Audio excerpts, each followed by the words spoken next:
বসে দেখলাম যে আমিরে জামাত জামাতের যে আমির উনি তো জেনারেল শিক্ষিত আলেম নাই, তো ওনার আর কি বলতাম, উনি ধর্ম সম্পর্কে কতটুকু জানে আমি জানি না। শফিকুর রহমান উনি কোন লেখাপড়া করছে, উনি আলেম কিনা, কোন মসজিদের খতিব আমি জানি না। এই জন্য ধর্মের ব্যাপারে ওনার কত জ্ঞান আছে আমি জানি, তুমি মিষ্টি মিষ্টি কথা বলতে পারে।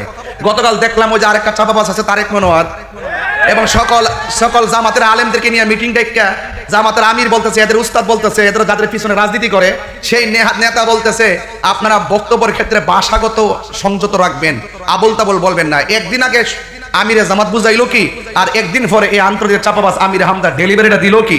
তার মানে বোঝা গেল হ্যাঁ বিয়াদবিতে বড় সেরা রে। কথা কোন ঠিক না বেঠা? এই জন্য শুধুমাত্র ওয়াজ শুনবেন না, ওয়াজ ধারণ করেন। যত কিছু হোক, তাহিরিকে যাই বলুক না কেন, তাহিরির বিরুদ্ধে যত ধরনের মিসগাইড করাক আপনাদেরকে, যত গালাগালি করুক, আমি কাউকে ধরি না। আমাকে অনেক মানুষ অনেক কথা বলে, কিন্তু আজকে যখন দেখলাম তখন হৃদয়ে রক্তক্ষরণ হয়েছে। ওরা রাসূলের পাকের শানটা একদম সহ্য করতে পারে না।